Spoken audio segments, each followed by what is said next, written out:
Hello. Okay, so I think we'll make a start. Hello, everyone. Thanks for joining us today, and welcome to this talk on Cornish pub singing. My name is Florence Brown, and I'm running the Hypatia Trust's current heritage project, Women of Cornish Music Past and Present.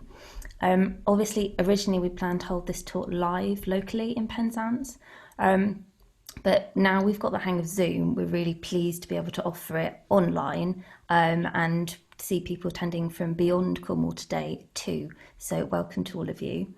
If you're new to Zoom webinar, at the bottom of the screen is the chat function where you can message myself and Hilary and Sally and the other people attending this talk. If you've got questions as we go along, there's also the Q&A feature. And if you type your question here, between the three of us, we're going to try and monitor these questions. We will have time at the end for questions too, so we might save some of them up until then, so we'll try not to miss anyone out. And the last bit of housekeeping, this talk will be recorded, but your videos are hidden and your mics are all on mute. So you won't be identifiable in this talk unless you'd like to ask a question live at the end, and then we can unmute you then.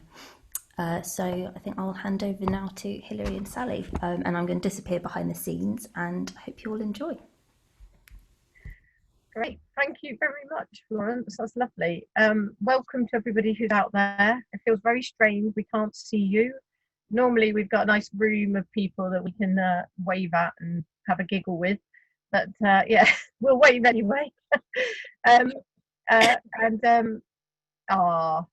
just got an I'm here from Francis. That's nice. Thank you, Francis. So yeah, lovely that so many of you have said you signed up for this. I really hope you enjoy the next. It is about 2 hours because Sally and I do like to talk.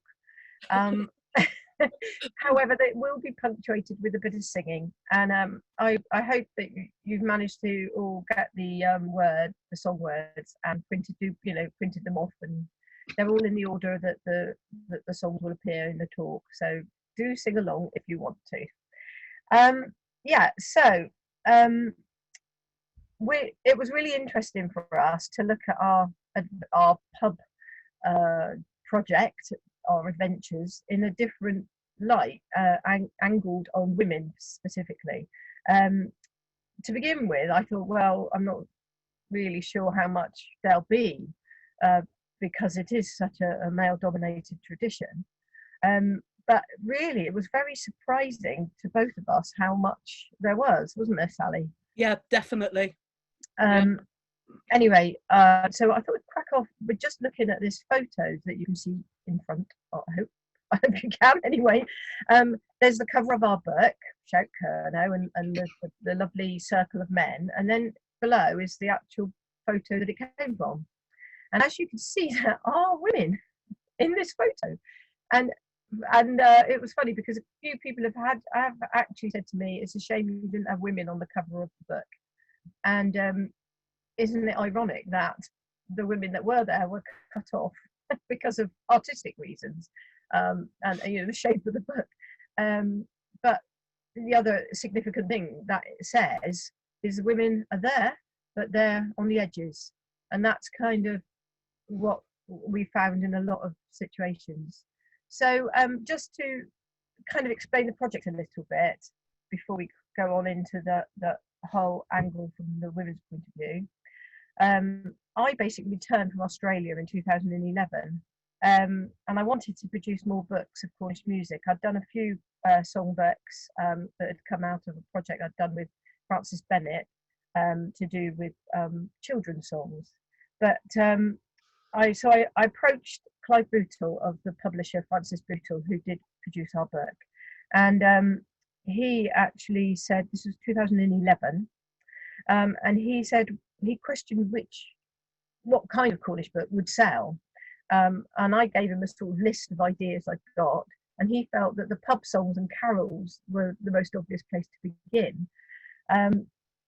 But I felt that although I agreed with him, I think they would be the most popular.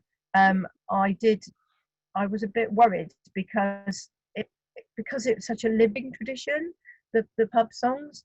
So I felt, how do you pin a song down and not offend someone who is very likely to have a different version? And that, you know, I mean, you must all, those of you who know about pub songs must know that there are 101 different ways of singing the Mourner, for example. So that's when I had the idea of recording songs in situ, where they belong to be across Cornwall.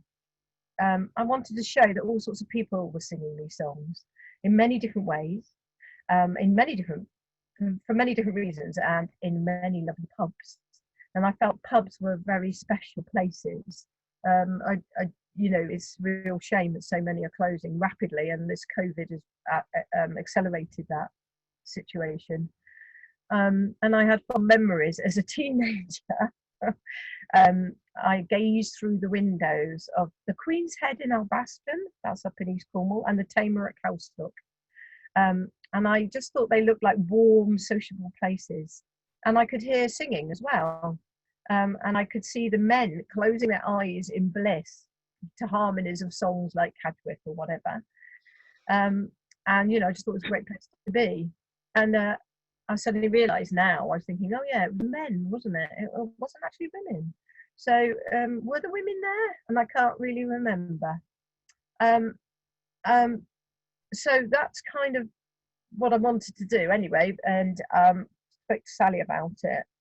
There were two things for us that felt like disadvantages as for being women, and one of them was just what I mentioned. To me, it felt like a very male domain, and it was quite scary, the thought of walking into these places, even with Sal next to me. To walk in and talk to this huge group of men and just go, oh, can we come and record you, please? So that was one thing, the fact that it felt like male territory. The other thing was that neither of us are qualified in any kind of way to do this work. And I think both of us felt really unsure about whether we'd be taken seriously. And certainly we both had experiences of, I know that it's a modern term, but being mansplained. I didn't know that that's what it was, but being talked down to from a man has been our experience. Not all men. Some have been very, very, well, most have been very lovely. Absolutely. And yeah. I think it's really important to say that we were met really, there was a lot of lovely goodwill to us. So I don't want to be, I hope this whole talk doesn't sound too negative, because there were some very positive experiences. However, so we kind of went on our journey. We thought of ourselves a bit like Thelma and Louise, getting off in a car and actually not driving off a cliff, but certainly to places near cliffs in the dark, not sure where we were going. And also that the title of our talk being the Excellent Adventures into the tradition of Cornish pub singing, because I was thinking we felt a bit like Bill and Ted sometimes, with feeling a bit clueless, but we had a good time anyway. We did. So off we went, and one of our first visits was to St Day, and that's Sally's hometown. And our next slide will be a picture of, here we are, one of the women in St Day at the feast day. And we'll just play you a recording of singing Lamorna, and you'll be able to hear men and women's voices in this, quite raucous. Good. So, in fact, down in Albert I never shall forget, her eyes are strong like diamonds that evening. What's taking that right down there, down in Kernow? She was a charming roller, we rode all round the fair with love, way down to the Moor.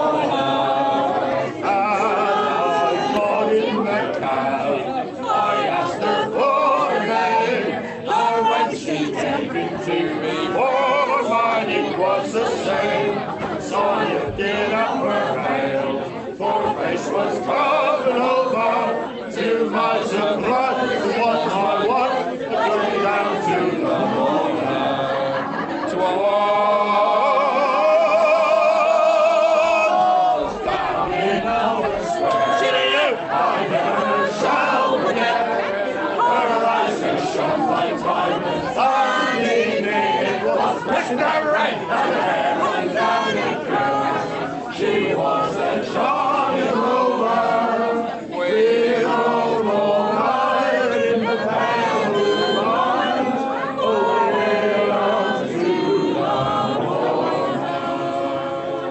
She said, I know thee well, I know thee all along, I know thee in the dark, and needed for a lot of work, and for that lot you pay, for the taking of the love, you pay the bill, I will, the way down to the border.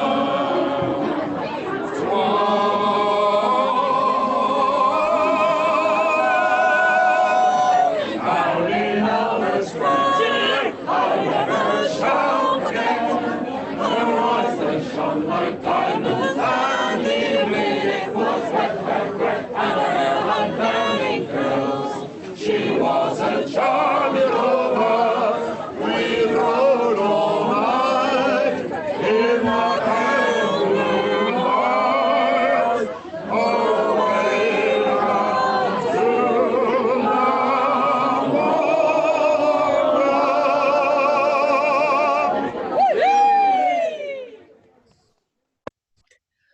Well, that was brilliant. That was lovely. That brought back so many memories. As you can tell, it's a fairly raucous, as Hilary described it, fairly raucous recording, but it really demonstrates the atmosphere in the St Day Inn when there's singing going on at St Day Feast. It was just lovely.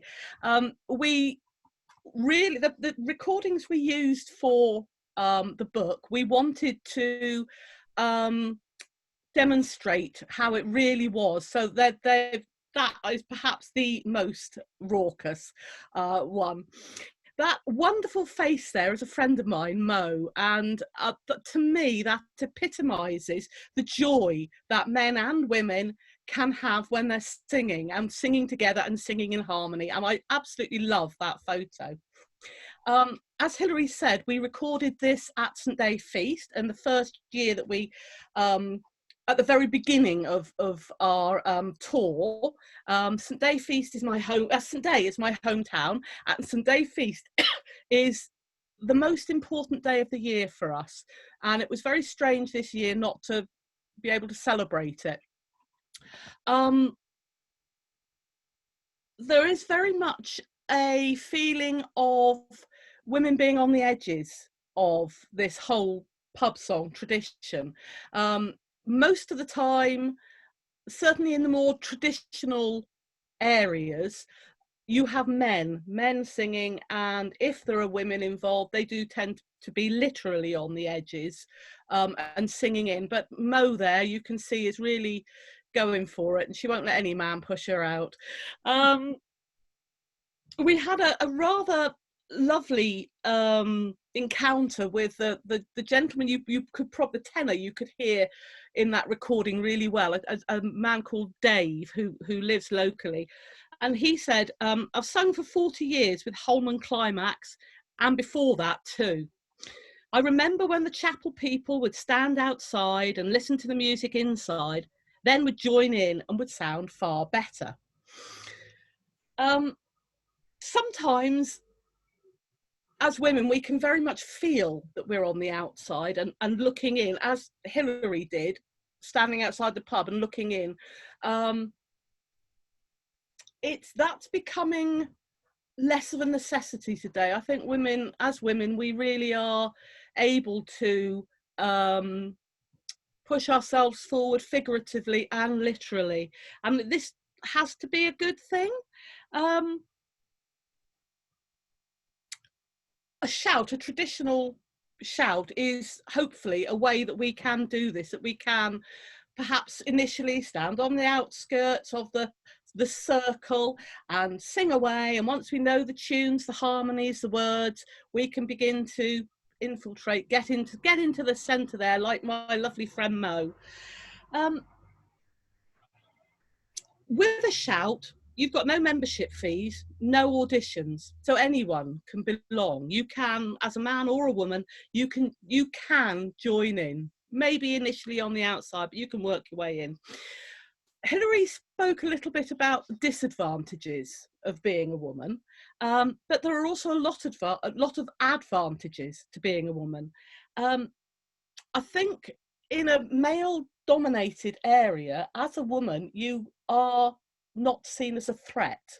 So there's a certain aspect of not having to prove yourself because you aren't a threat. And so it's easier in some ways to get in there on the sidelines, take a few photos with permission, record some songs with permission, and to join in. Also, being on the edges is quite a useful thing when you're researching.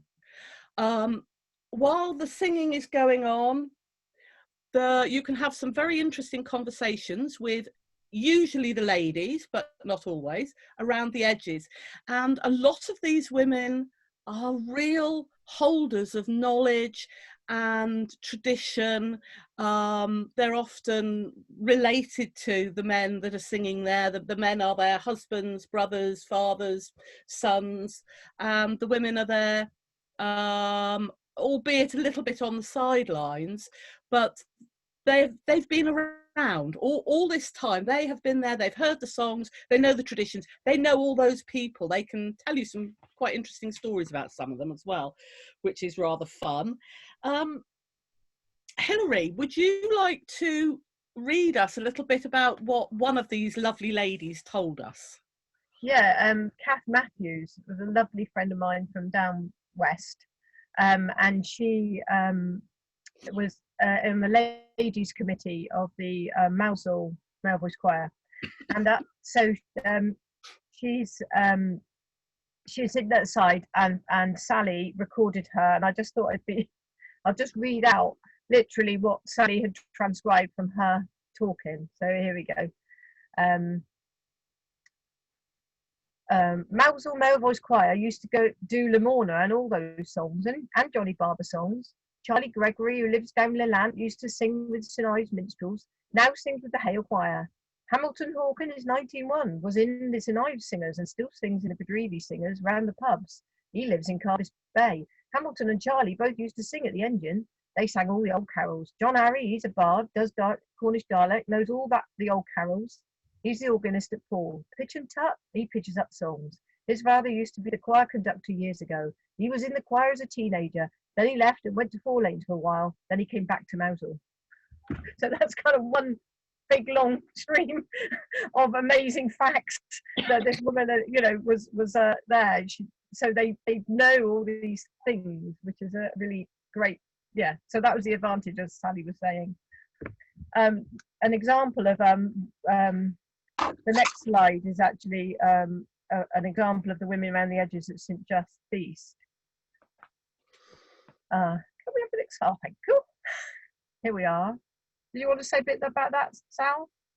Yes. St Just Feast is a wonderful occasion to go to, and people, as at St Day Feast, as you can see from that photo, just really have a fabulous time.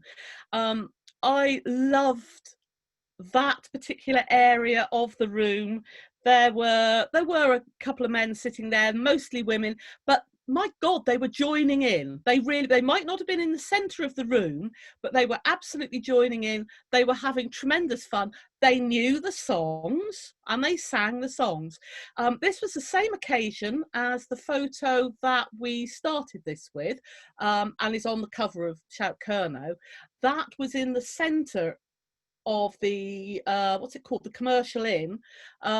This is the tables around the outside, and as you can see, the ladies were present and were having a really good time, really enjoying themselves, standing on the tables and singing. I mean, just having a blooming wonderful time. But they are beginning to come into the middle of singing. And from the photograph and the way it was cropped at the beginning, you could see that there were women there, and they are beginning to make their way in. And I'd like to think if we repeated this in a few years' time, there'd be women right at the centre, and that would be good. That would be good. It's interesting to note how there are modern views and the more traditional views. The traditional views still perhaps holding on to a more male-centric view, with the men in the middle and the women on the outside. There were some areas, we recorded some carols at Falmouth, in Falmouth, the Falmouth Dock Choir, Christmas Eve. If you get the chance to go along and hear, that was an amazing, absolutely amazing occasion. But it was very male dominated, which perhaps is not surprising, because the tradition came from the dock workers leaving work on Christmas Eve and singing through the town as they went home or maybe to the pub. They also have always raised money for charity with that. So women were really not a part of it. And even today, although there are women present, they are very much at the outskirts of that, and less perhaps of a welcoming feeling towards women there, without wanting to be rude.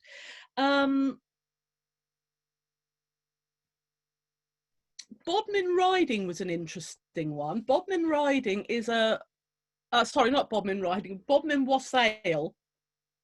Bodmin wassail is a very, very old tradition. It is, I believe, the oldest known wassail to be in continuous use, continually being done every 12th night.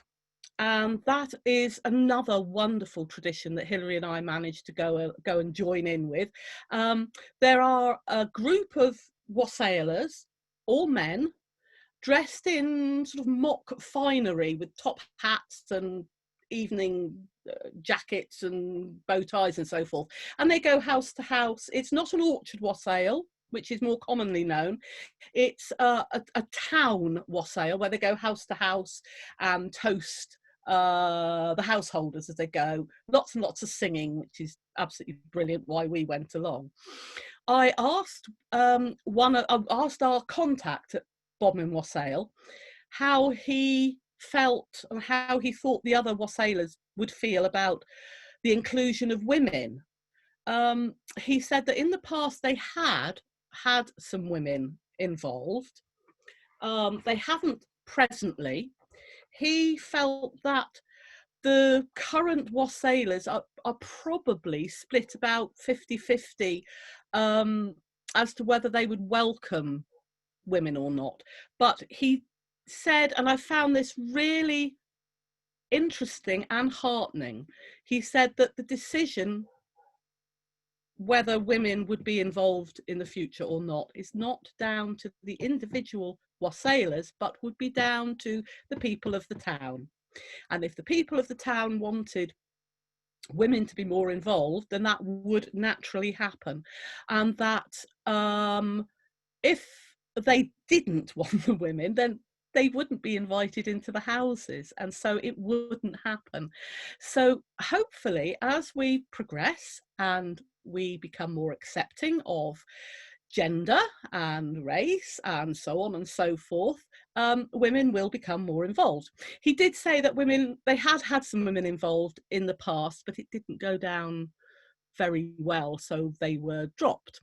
But anyway, I found that interesting and very heartening, that hopefully we'll see some women wassailers in Bodmin in the not too distant future.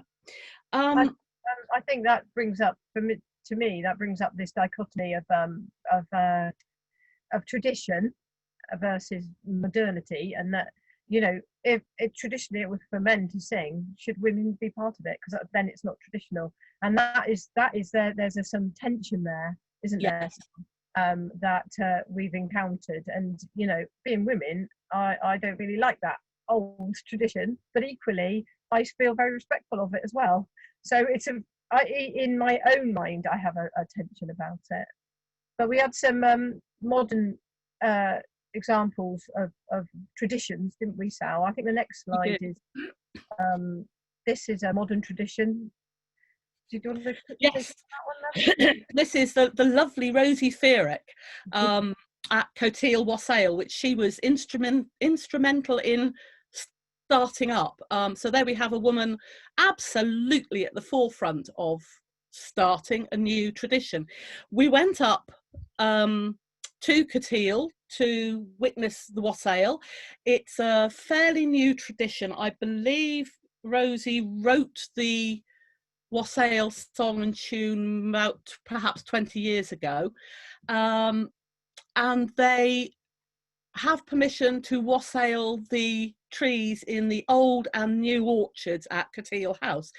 Brilliant occasion, another one that you really should go along to. Incredibly noisy, as you can see. Rosie is carrying some loud blasting brass instrument there, and there's there's lots of instruments, lots of singing, lots of noise, lots of dressing up. Really lovely. But that is an occasion where there are probably equal numbers of men and women, and as it's daytime and outside, there were also lots of children, which I think is really important. If you allow children, it makes it easier for women to come along, and they are, to be a bit corny, they are the future. So if they come along and witness these events, they will hopefully carry them on. So Rosie has been a real guiding light in her area, the Tamar Valley. She started the Coteal Wassail. She was part of the Tamar Troilers. I don't know if they still exist, Hill? No, they don't. There's a Cowstock Rubber band now. Which she, I think, was a founder member of. Yeah. And so she's really important. If you go up there for sort of any event, you'll usually see Rosie there, even if she hasn't got a chuff on her head all the time. The next, Francis said, when I went to the Harmony Dark's Quiet Christmas Eve recently, the men only were singing one what? Just got one carol in the middle of the street, and then the conductor looked round and very obviously invited all of us onlookers to join in. Interesting. Fantastic. I mean, the thing is that they do want people to join in, absolutely. But the inner circle has to be men, and we were told that quite specifically. So, I mean, again, it is a tradition, but it's an interesting one, which, as I say, I feel there's a tension there. There's some good and bad points on both sides. Cracking on a bit, because we are needing to move on, I realise. We wanted to just talk about if women are not allowed in that middle of that circle. There are certain areas where women are definitely allowed to sing, and that's in women's choirs. So our next slide will show you. This is the women we went to have a look at, the Penzance Orpheus Ladies Choir. This is after they'd rehearsed, and it was traditionally known. It's traditionally known for choirs, male or female, to call the singing afterwards the afterglow, which is a rather lovely word, I feel. As you say, as you can see, this is the Cutty Sark at Marazion. The choir was actually formed in 1953, and now the conductor is a man called Stephen Laurie, a really lovely guy. He also conducts the Mousehole Male Voice Choir. But this choir practiced at Marazion Town Hall, and then, as I say, they go on to sing. We liked, when we went there, I was thinking, this is great, it's still a shout, but everyone sat down, and quite a lot of people had cups of tea. But we spoke to, obviously spoke to a few of them, and there was two of the women, Rosemary and Gloria. I think the woman down in the front of the screen, I think that's one of them, I can't remember which. They seem to be the mainstays for pitching up and remembering the words, and they had strong memories of the singing at the Dock in Penzance and at the King's Arms in Madron, describing them as real social gatherings. And then later on, Sally chatted with one of the older members who was 68 and remembered she remembered at the age of 16 going to the pub in St Just along with other girls to have a sing. I thought that was quite interesting, that even though I sort of feel a pubs are dominated by men quite a lot, there was still, you know, these women did go along and did sing, so albeit in the minority. Anyway, we thought we would like to play you, this is their all-female version of the it was a Gorseth anthem, Hail to the Homeland. Some people may know this, so here we go.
Oh, it's lovely. I just the harmonies on that are just lovely. I really like them. I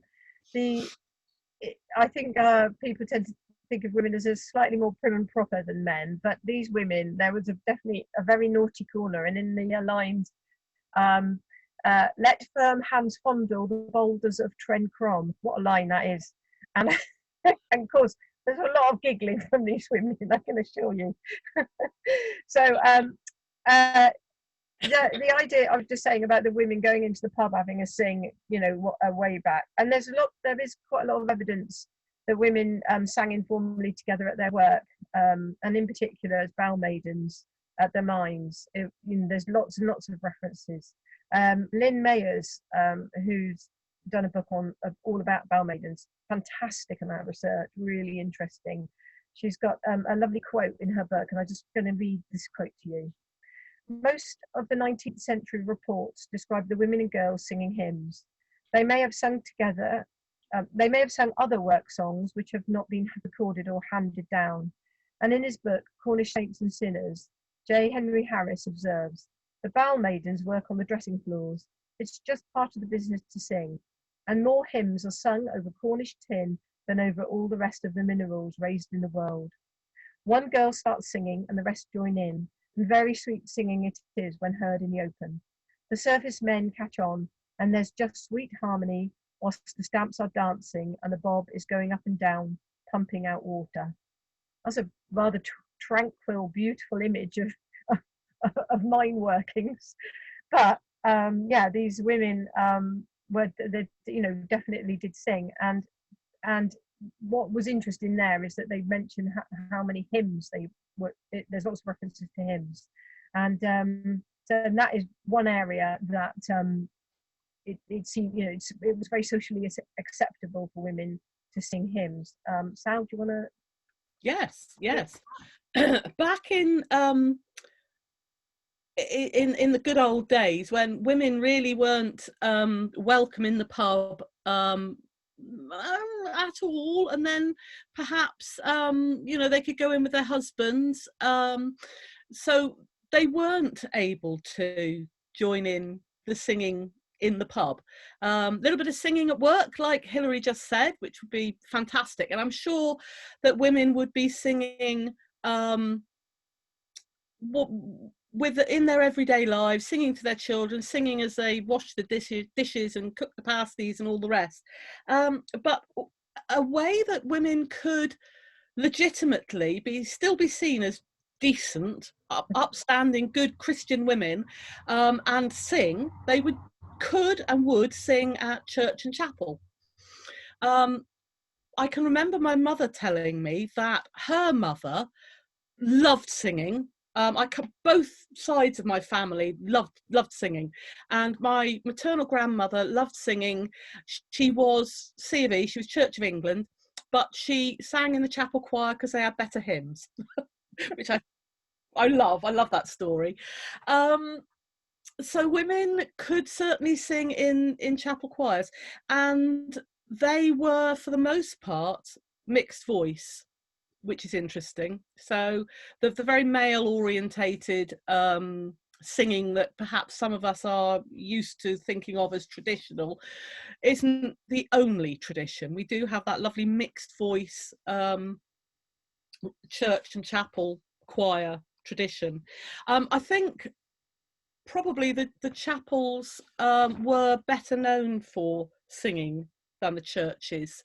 They also have a slightly different repertoire, as my grandmother noted, and there were a lot of what we now know as Sankey hymns being sung then, which really are good rollicking tunes, and whether you're a church or chapel goer or neither, you will probably know a lot of them, and they are just absolutely lovely.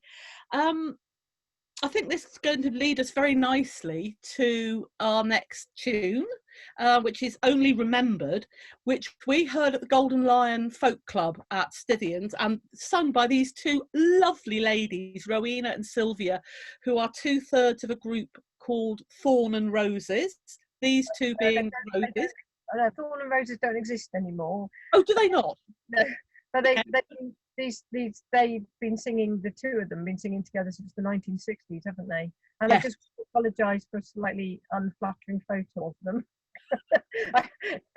If anybody knows Rowena and Sylvia, yeah, this was the best we had from the evening. Yes, so perhaps we can hear them singing Only Remembered and join in as well. In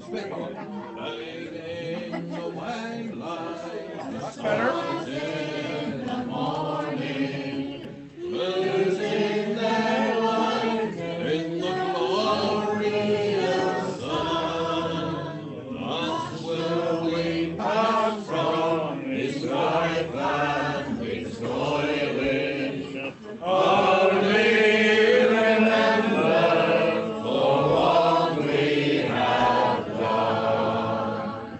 Only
and round. Shall we at last be united in glory? Only remember for what we have done. Only remember, only remember, only remember for what we have done.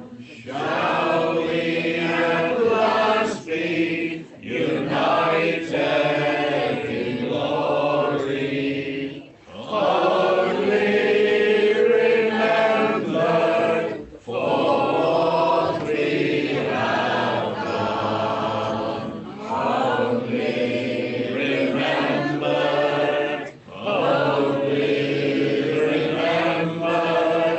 only remember for what we have done. Shall we at last be united in glory?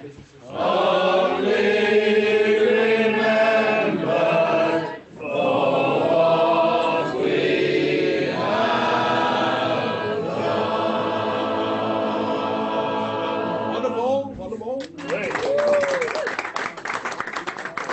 Oh, that is so lovely. Yeah, the other singer there is Roger Bryant, who actually runs the event, who ran, sorry, the event at Studians. He no longer runs that. That doesn't happen anymore because he moved to Falmouth. But he's very involved in the Falmouth Shanty Festival, and he's a lovely singer and a great host as well. Him and his wife acted as compares for this evening. And it was much more of a sort of a sing around. But yeah, Rowena and Sylvia, Dan Woodfield just mentioned that they are still singing, very much singing together, and they've been recently putting quite a few songs up on Facebook. One of them I've seen is in a laundrette singing. I just loved it. I just loved that they're in a laundrette, and of course it was really nice acoustics. And they was just their voices sound fantastic together. Sheila says, this reminds me so much of watching Warhorse in Plymouth. Oh, a beautiful, poignant melody. Yeah, it's another fantastic Sankey. Oh, just beautiful. Yeah, we're going to crack on with a few more. And I think, Sal, are you going to say a little bit about the next slide? Yes, this is a quite an interesting slide for us to put up. That is a photo from the late 19th century, or in America, of the Fisk Jubilee Singers. Until we started this project, I have to say I'd never heard of them. And if you haven't, Google away. It is an amazing story.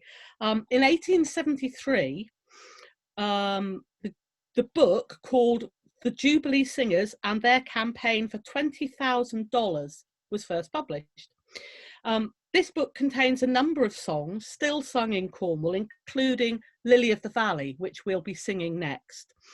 Only 6 months after the end of the American Civil War, think of that, only 6 months, that's no time at all. The end of the Civil War, the abolition of slavery, Fisk University was opened in Nashville, Tennessee, specifically to offer education to freed slaves. In 1871, a choir made up of Fisk University students, both men and women, went on a fundraising tour of Europe, raising nearly $50,000 to build the Jubilee Hall at the university. They thus helped break down racial barriers, singing slave songs to the world and helping to preserve the tradition now known as Negro spirituals. Fisk University still exists, as do the Jubilee Singers, although change of singers. The writer, Mark Twain, speaking of the original Fisk Jubilee Singers, said in a letter to a friend, "I heard them sing once and I would walk 7 miles to hear them sing again." Don't know why only 7 miles. They not only toured Europe, they also toured South Africa. They came to Britain, they came to Cornwall, and because of one of our lovely singing ladies, Karen Easton, who sings with us in the Red River Singers, she found a reference to them in Perranzabuloe Museum, that they had come to Perranporth and had sung there. Interestingly, I managed to get myself a copy of this book. They are available at not horrendous prices, old copies of the book on Amazon and eBay and so forth. The photos in the book, there are a lot of women, and if you count up there this photo, there are an equal number of men and women, possibly more women in that particular photo. A lot of women involved in that. I think it's a wonderful story. Please go home and well, you are home. Go and Google Fisk University and Jubilee Singers. Wonderful story. Anyway, is enough waffling. Shall we get on and sing Lily of the Valley? Say that this version of Lily of the Valley comes from Mevagissey Male Voice Choir. Yes. And we've got a lovely good friend who I think just posted then, Sheila. Sheila Gill is her husband sings with the Mevagissey Male Voice Choir, and she was a great support to us when we went up there. Again, on the edges perhaps, but someone who knows a lot of information. And this is the men singing Lily of the Valley, and a lovely friend of ours, Nick Nichols, I forgot his surname, singing the verses. Really lovely guy. Here we go. If we could have Lily of the Valley, that'd be lovely.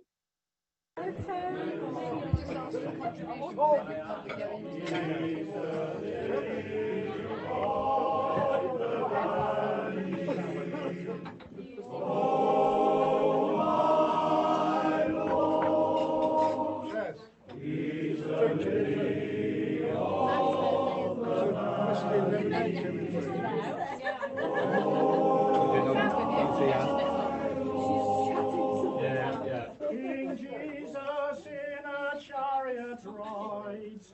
Oh, my Lord, with 4 white horses side by side. Oh, my Lord,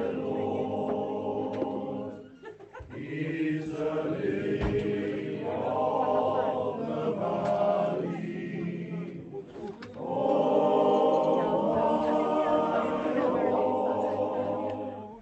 He's the lily of the valley. Oh, my Lord,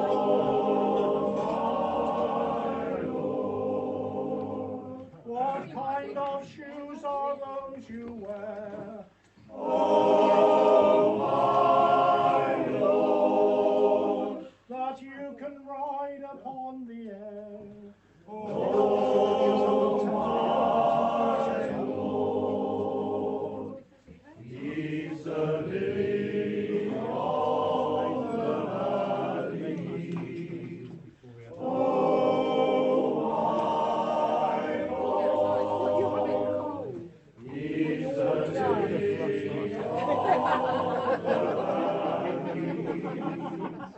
Oh, my Lord, these shoes I wear are gospel shoes. Oh, my Lord, and you can wear them if you choose. Oh, my Lord, he's the lily of the valley. Oh, my Lord, he's the lily of the valley. Oh, my Lord.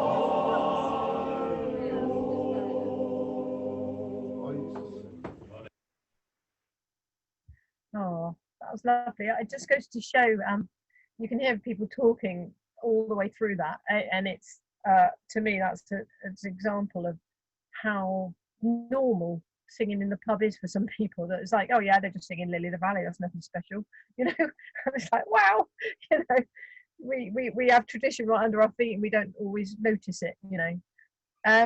So moving on to the next, there was another issue that we discovered when we were talking to different women. Can we have the next slide, if that's okay? Yeah, this is Joe Tagney and Cascana at Lostwithiel. Now, one of the problems Joe said that she encountered with her friends was that they wanted to sing, but there's always childcare issues for them. When the children were younger, they couldn't, you know, necessarily get out in the evenings and sing or anything. So she actually began a group of singers called Cascana, and so that was a solution. They sang in each other's houses. I mean, I know recently that Nick Hart, a lovely guy from up St Clear, around that area, he has recently set up a family choir. I can't remember the name. I know Sheila's involved with it, purposefully so that people with young children can actually get together to sing. But anyway, this is Cascana, who began in 1989 as the Tywithiel Singers, which was a combination of Tywardreath and Lostwithiel, because that was where they were all from. Cascana actually means singing together in Cornish. And Joe says, we began just because we wanted to sing together, really, and several of us were mothers with young children, and it was very hard to arrange babysitting to go out to choirs. So we all came together and brought our babies with us and sang. We didn't think about performing at all, just a chance to sing together with our friends. We started with pub songs like Lamorna, Little Eyes and Cadwallader Anthem. We started singing the Cornish medieval carols too, from Nadelic, which was a Cornish CD they produced with Merv Davey and Pibba in 2002. The sort of carols she's talking about are Holly and the Ivy, Cherry Tree Carol and Three Ships, and they sang in Cornish, and they still do sing in Cornish. We actually recorded them for our Hark book on carols, and we had an amazing drive to Lostwithiel on a dark, rainy night. I thought I knew the way. We went up the A30, came off at, I don't know, where was it? One of those roads to the right. Sweet's house, was it? Anyway, we ended up going down this dark, steep lane, slightly late and slightly agitated. And I'll let Sally tell you about the rest of the story. We were hopefully heading towards our destination down this dark, rainy narrow road, trying to go faster, but you know, it was not suitable, and suddenly there was this dark shape in the middle of the road, and it really was a single track road. So Hill stopped the car, and as passenger I jumped out to see who or what it was. I thought it was a dog. It turned out to be a deer that had presumably been hit by a car and was pretty clearly dead. So it was small enough to lift. I lifted it, put it into the side of the road, got back into the car, off we went. We finally got to our destination, sort of ran up the road because we were a bit later than we'd intended to be, knocked on the door, went in, and as we went in and went into the light, I realised that the wet on my hands wasn't rain as I'd thought from touching the wet deer, it was blood. So I turned up at this house with bloody hands, and I had to say, excuse me, do you mind if I wash the blood off my hands? And was shown the you know, where to wash. It really amused me that nobody said, why have you got blood on your hands? They're a very accepting bunch of people, that's fine. I love that. It's just amazing. Yeah, so the other thing I wanted to just say about Jo was that she was very instrumental in starting up quite a few different singing occasions and events. And one example was the New Inn at Tywardreath, which we went along to in 2012. And there's a group of people who wanted to do some fundraising for local projects. So they had decided they would, I don't know if they still do now, but they'd set up quite a few song nights throughout the year. And for Jo, she felt that that cemented the community as much as bringing money in for the chosen project. You know, it was one of those ones that involves lots of different people. Like we said, there's no auditions, anybody can turn up. And again, this is another one. There's a good mix of women as well as men. So let's see. This is a Sweet Nightingale from the pub. Perhaps we could sing that one now. Sweet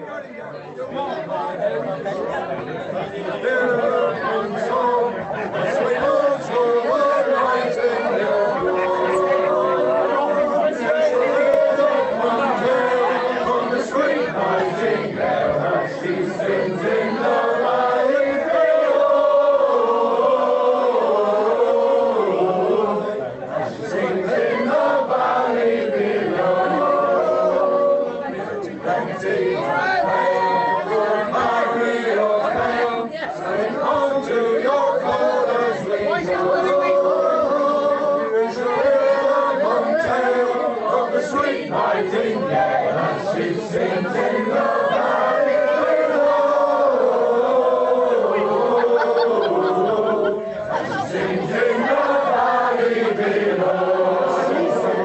Pray let me alone, I have hands on my own, and along with you, sir, I must go. Through the river Fontaine, on the sweet nightingale, as she sings in the valley below. As she sings in the valley below. Sit yourself down with me on the ground, on the banks where the primroses grow. You shall hear the Fontaine of the sweet nightingale as she sings in the valley below. As she sings in the valley below. So she sat herself down with him on the ground, on the banks where the primroses grow. And she heard the Fontaine of the sweet nightingale as she sings in the valley below. As she sings in the valley below. The couple agreed to be married this week, and along to the church they did go. Set up horses and pray, for the world in the shade of to lie in the valley below. For to lie in the valley below.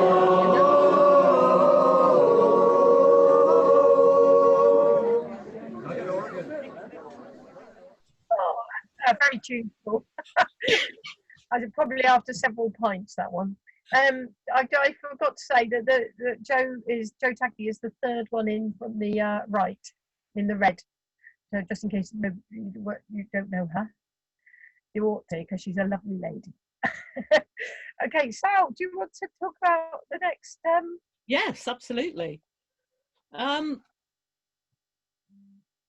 We decided that relatives can be a way in to this tradition. Often the daughters and wives and sisters of the men doing the singing are there on the outskirts and can hopefully make their way in as they go. We came across some lovely husband and wife singing duos during our travels. At Cadgwith we have Paul, and I can't remember his wife's name, which is dreadful. That's telling, isn't it? That's exactly the yeah, absolutely. We know his name, wasn't it, Sal? That actually, when we went through all these photos and slides, we knew the men's names, but we didn't often know the women's names. That was telling in itself, wasn't it? Yeah, absolutely. But Paul and Paul. I can't remember his wife's name. No. They had sung together for goodness knows how long. I don't know whether it was the singing that brought them together or what, but they were both part of the Cadgwith Singers, and we went into a side room and had a little chat with them. Still didn't discover her name, or don't remember it. And they sang to us absolutely beautiful duet, singing them together. They'd obviously sung together for a very long time. Absolutely beautiful. We have our very own husband and wife duo in the Red River Singers, Jill and Keith, and once again they've sung together forever. And if you're lucky enough to have been to the Countryman when we've had shouts there, and will again in the future, I sincerely hope, Jill and Keith are usually there and will often give us a duet, and their voices together, you know, that it's just fabulous, absolutely wonderful.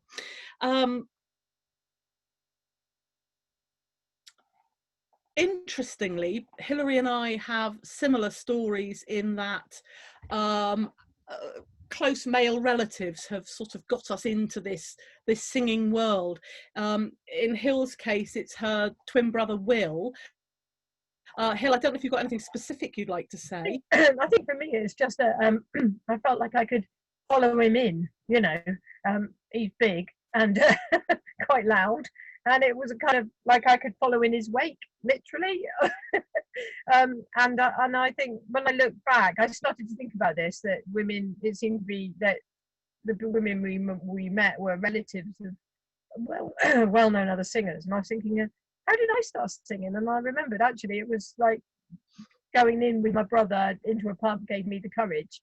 So, and you had a similar thing, Sam. I did. My dad, very proud Cornishman, no longer with us, unfortunately, great St Day man.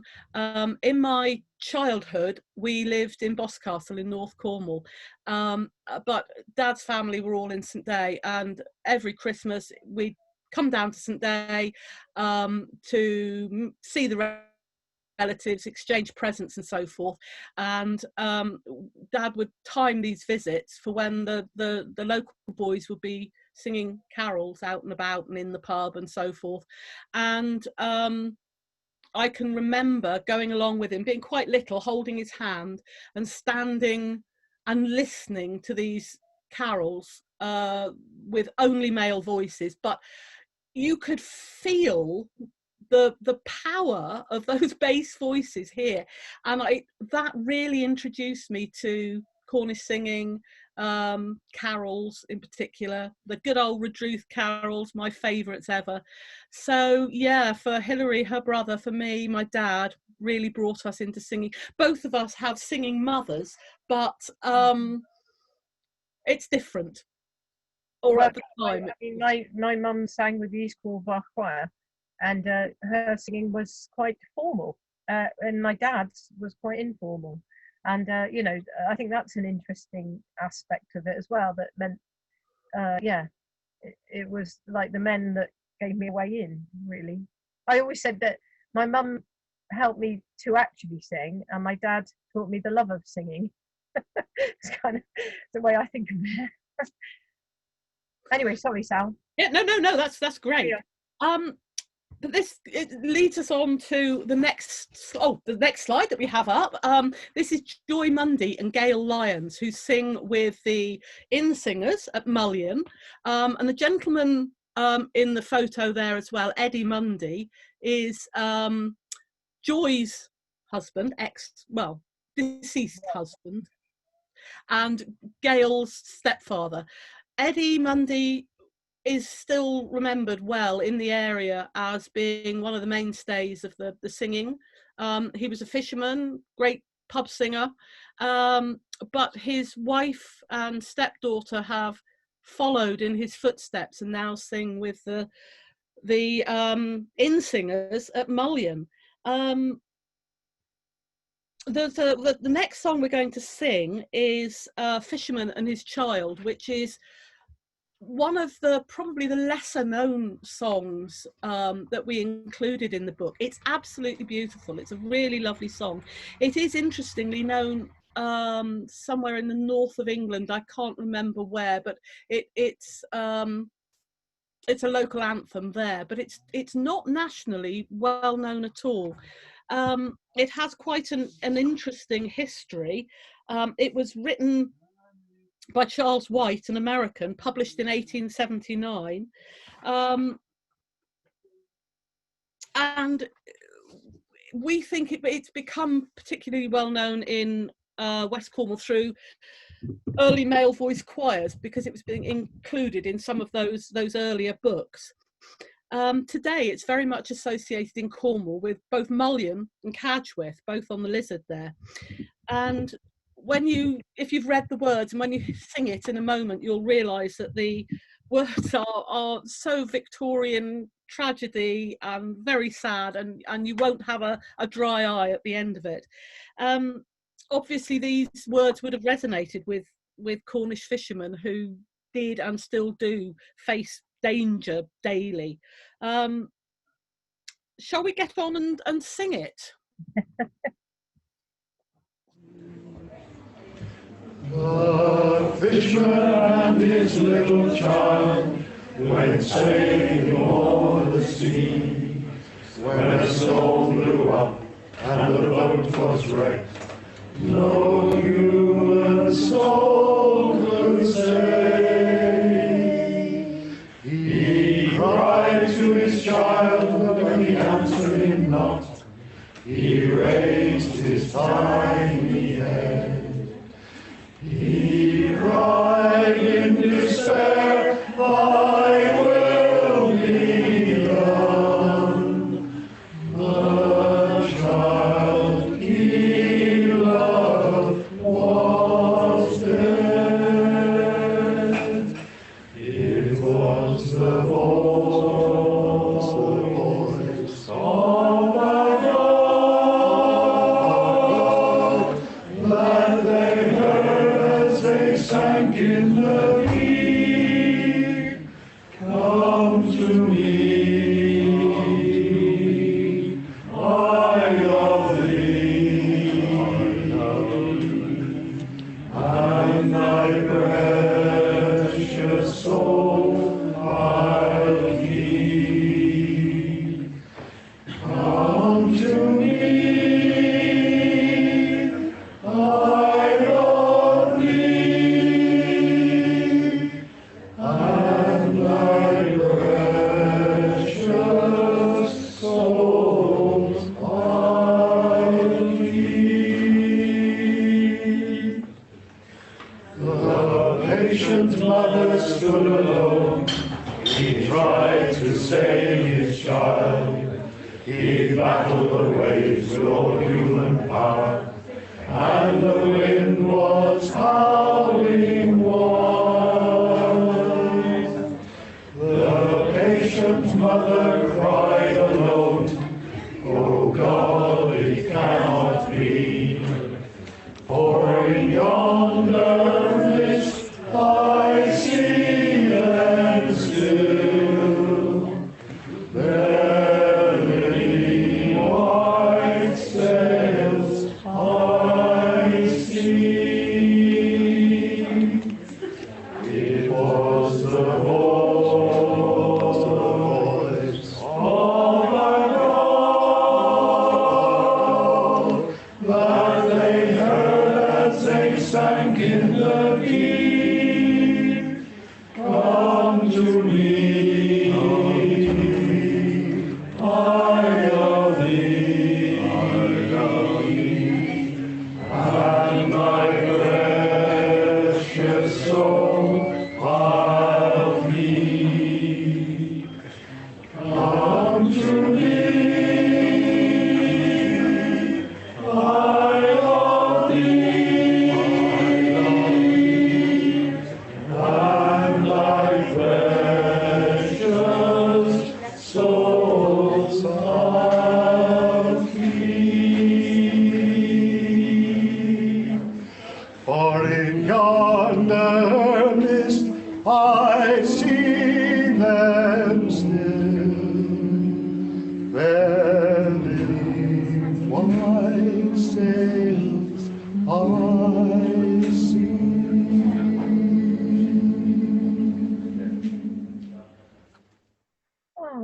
Wow. I mean, it's a very Victorian dramatic song, but it's beautiful. I love it. That voice that you heard at the end was Graham Walker, known as Yogi. I'm not entirely sure why, but he was the leader of the In Singers. Gorgeous voice. It was interesting though, and this comes to our next section really, which is about, are women accepted or are they not, or what's the situation? And I mean, I think there are it was interesting in that one, you probably couldn't hear the women's voices because they only want the women to sing alto. And this is something we encountered in a few places, that they accepted women as long as they kind of were in the middle, in the mix. They didn't want them. And this is one of the things we did hear from one person, said, we don't want none of that screeching, because women, are screechers and they sing really high up and it's piercing. And, it's quite a negative connotation of women's voices, which is kind of interesting, I think.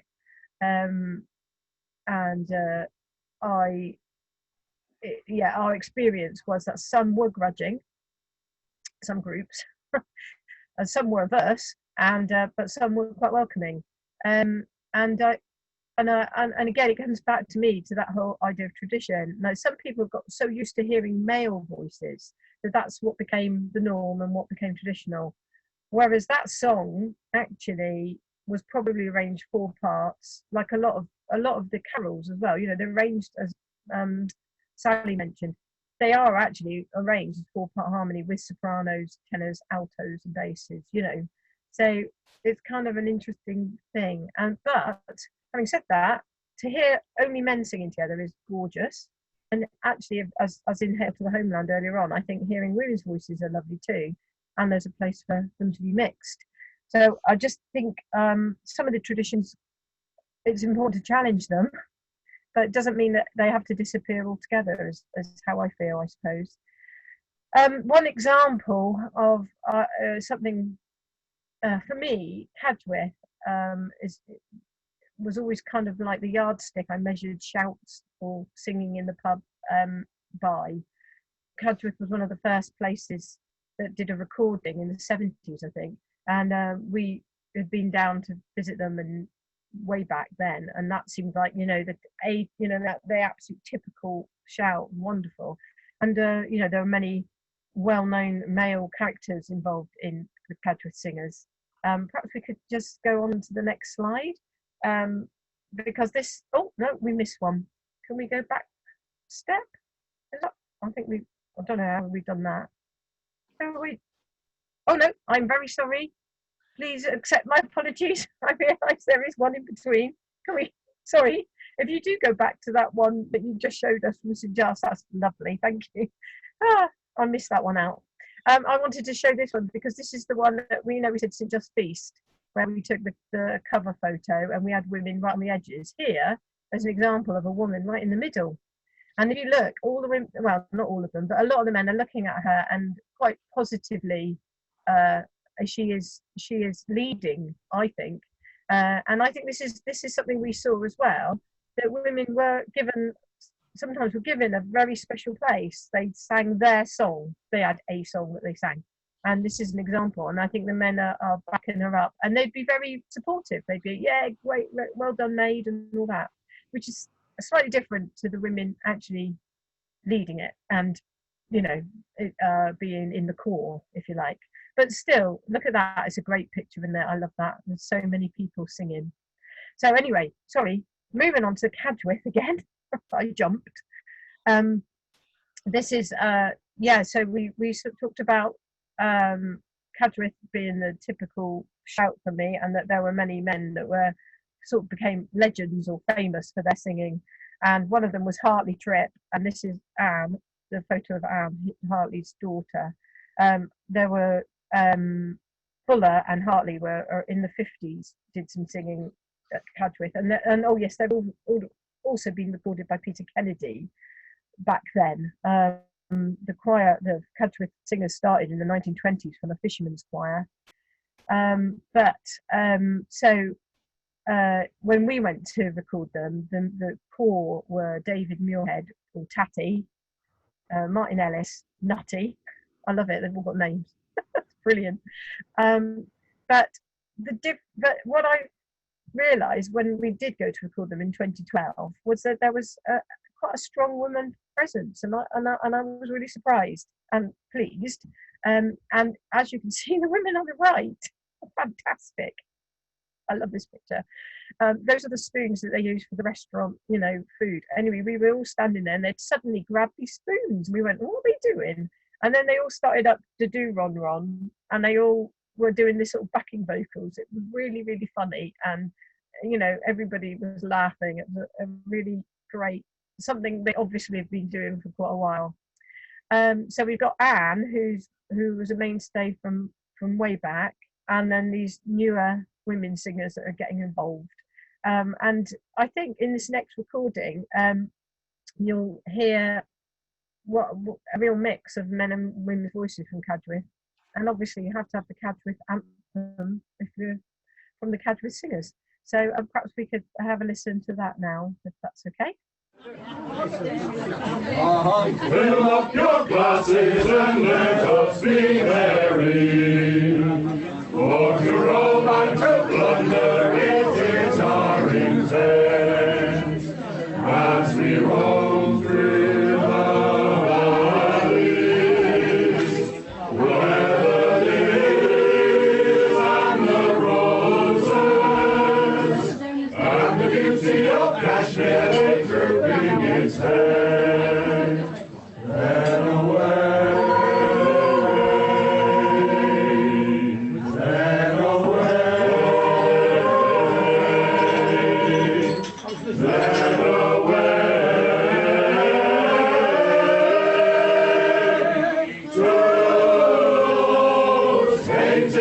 Mountains where the robbers retreat.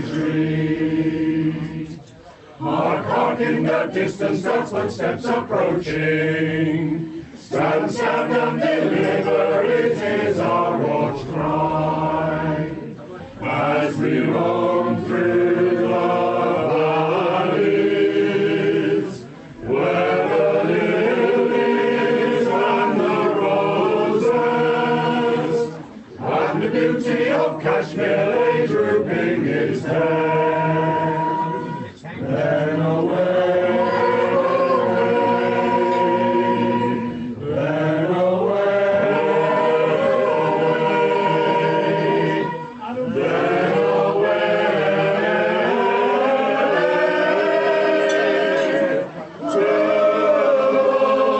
strange in yonder mountains where the robbers retreat.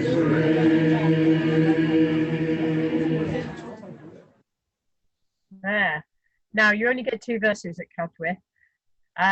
They only sing two verses of quite a lot of songs, and I think it was Buller that said, "Hey, we've had enough of that one. We've got 2 verses enough," and so it became a bit of a tradition in Cadgwith. So a lot of the songs we know they only sing 2 verses of. I just got a lovely message from Sue Ellery Hill that she remembers Hartley and Buller. I used to go to Cadgwith for her mum, Brenda Wootton. And she thinks she remembers Anne too. And yes, it was Buller who used to strike sound. They were great characters, and the men who carried on from them are also great. I see you've got the book that Sally is talking about, the Fisk Jubilee Singers book, which is a brilliant book. So true. Yeah. So I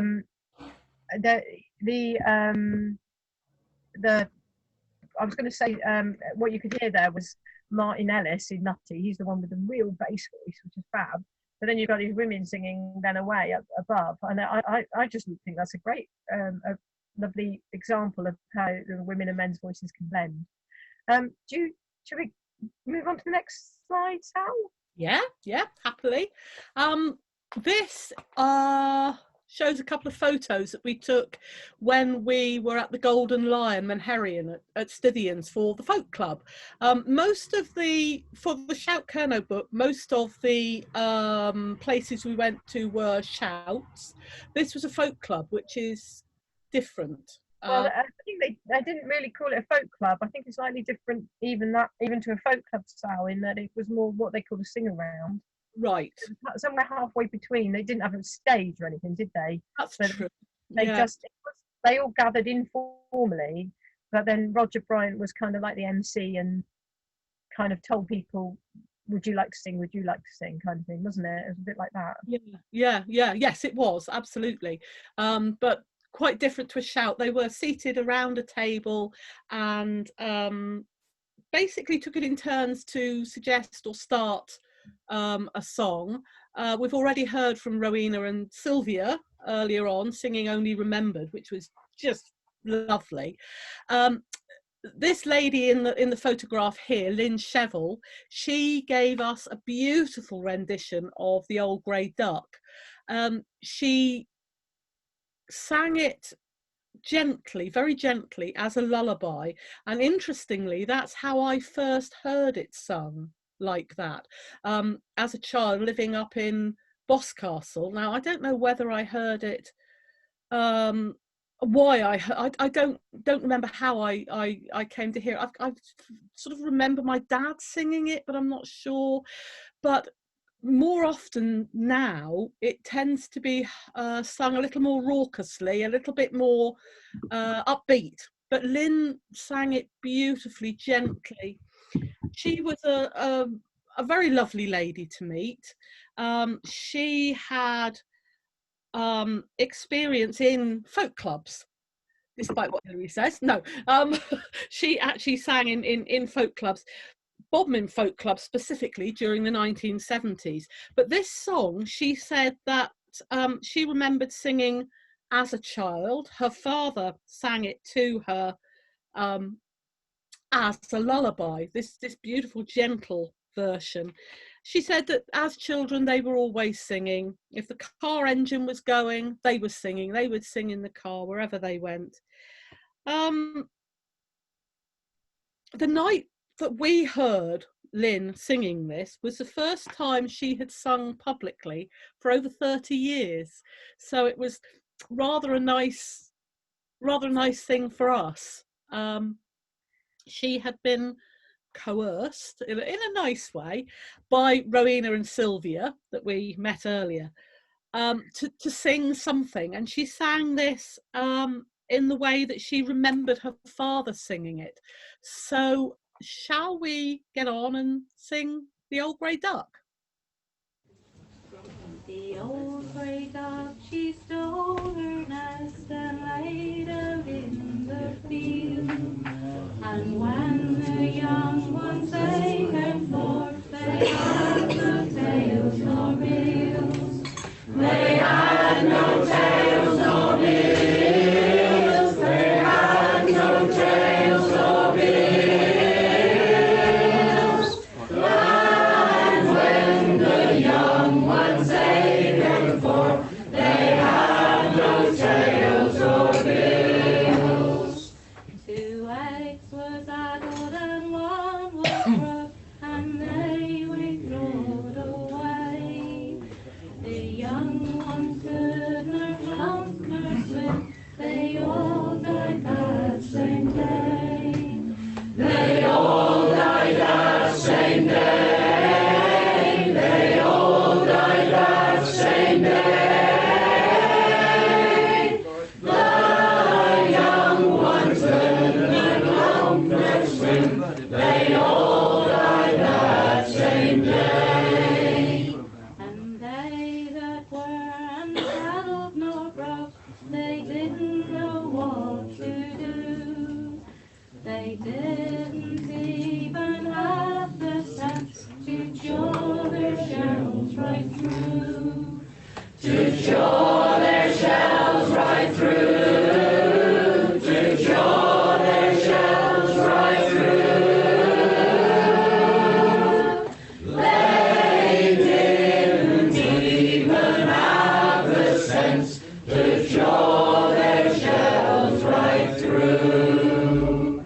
Next time we'll put her in the barn and tie her by the heels. The young ones then will have the chance to grow their tails and heels. To grow their tails and heels.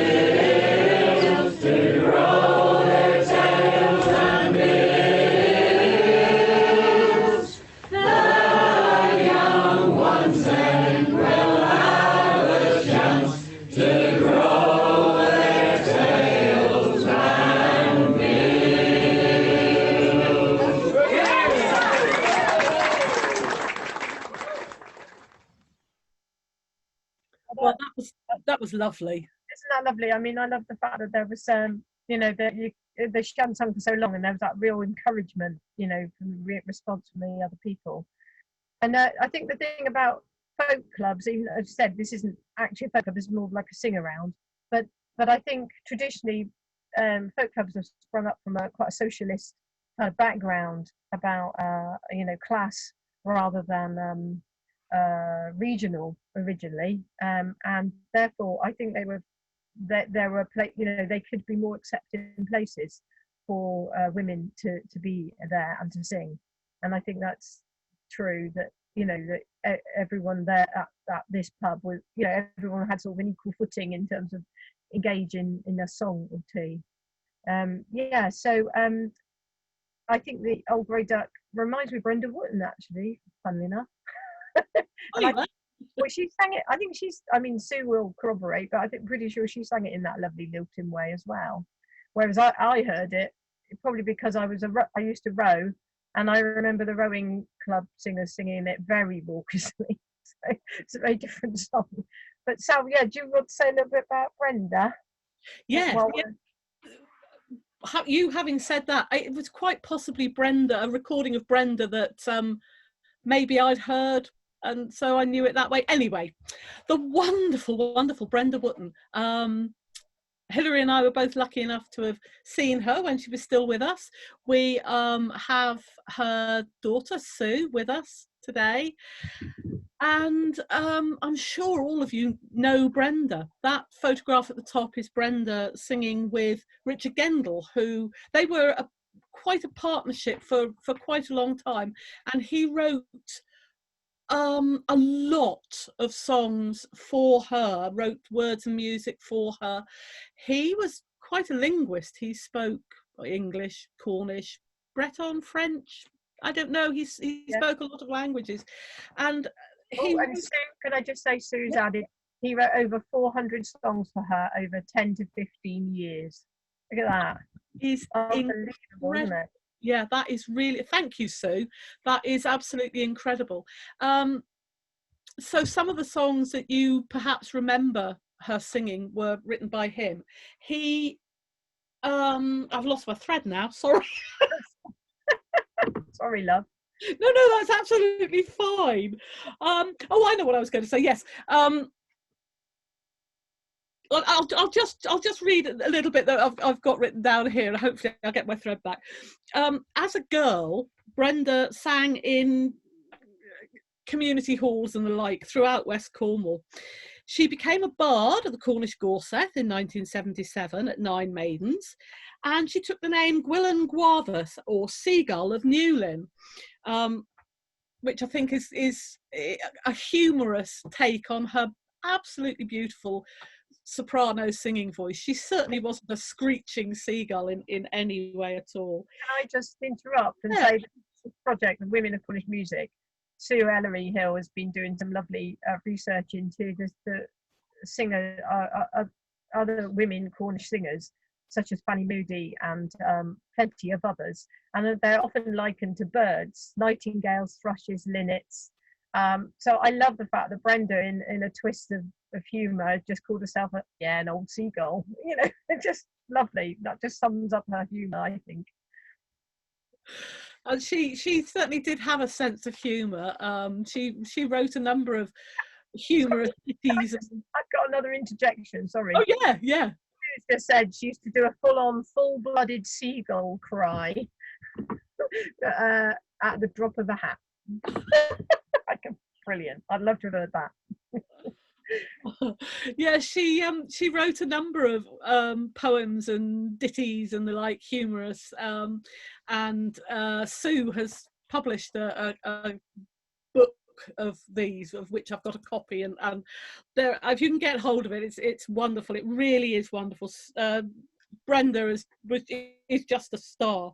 She really is. She was well known here and abroad, Cornish diaspora, and interestingly in France, not just Brittany, but France as a whole.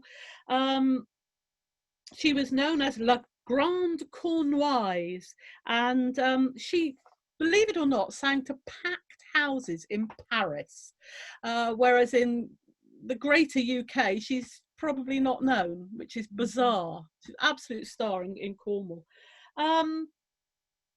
Yes, anyway, Richard Gendel wrote the next song probably for her. Kernow, we'll sing that in a moment. It's in Cornish, so yeah, let's hope you can all join in with that. Give it a go, even if you're not a Cornish speaker.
Kernow.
Oh, right, that's quite stirring, isn't it? Certainly Uh, is. Sue Ellery Hill just mentioned that Dick Gendel wrote that for Brenda to sing at Lorient, and I must say, I was delighted and honoured to be able to do exactly the same a few years back, and I sang that at Lorient, and I said to my lovely friend Beck, who I sing with, I feel like I'm channeling Brenda. So I don't know if I did, but I tried. Um, the I just want to say something else about Kernow. That it was 2008. We did a project called the Smoking Chimneys. It was organised by the Works, an art organisation. It was held in a great flat load around Cambrai, where if any of you stood on Cambrai and turned around, you would just see hundreds of old mine engines. 20 fires were lit in all the surrounding gingies, named for engine houses, all around. They got them smoking again, and there were two choirs, one over at King Edward Mine and one on top of Cambrai. We stood on top of Cambrai and sang Kernow while these chimneys were smoking. Was a rather amazing experience, I must say. And at that event, I actually met a woman called Claire Inglehart, and it was because of her really that she really encouraged me to. She wanted to learn some of these Cornish songs for her choir, and she said, "Oh, they keep saying, oh, it'd be really good to sing in a pub. It'd be really good to sing," and it really, she gave me the confidence really to get going and start a shout in the Countryman Inn, which is our local pub.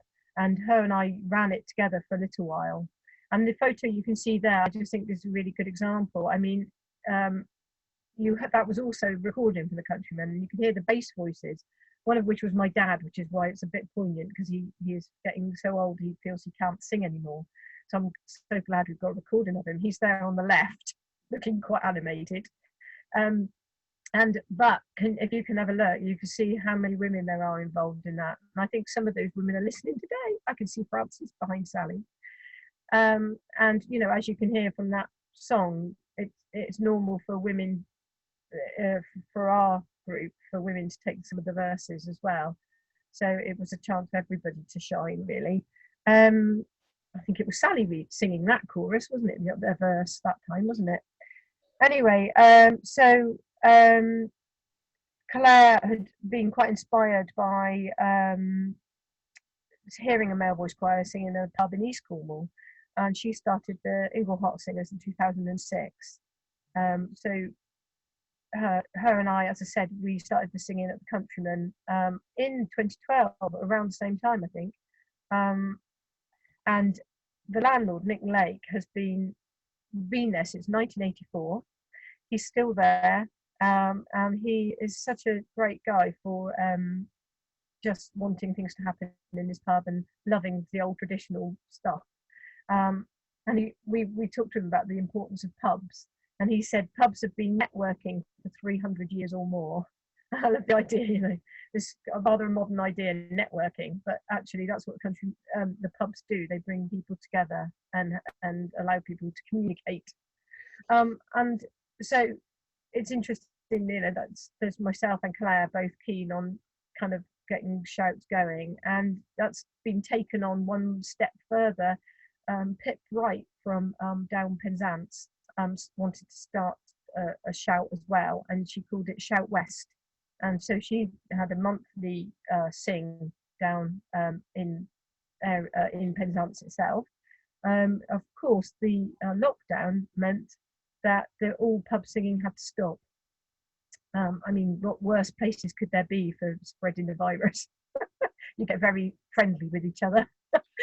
But what Pip has done is started to do a shout on Zoom, and she uses the recordings from the Shout Kernow book and get people to choose one, and they all sing along together. They have to mute themselves because there's a delay in the singing. But it really struck me. I thought, wow, how amazing! How far has this shout idea travelled? You know, and now it's gone, you know, into technological world. So yeah, it's interesting there are women beginning to run, not, well, yeah, to instigate rather than run, I think is the right word. And I think that's interesting that here in this photo of the countryman, it's not surprising that there's quite a lot of women in the forefront, I think. It's like one woman, maybe two women, give other women permission to do so, to get involved.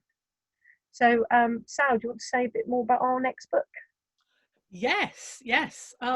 Hilary and I have been talking about our next book for quite a long time, and haven't done quite as much as perhaps we should have, but we're hoping that our next book will be on Sankey hymns and singing in Cornwall.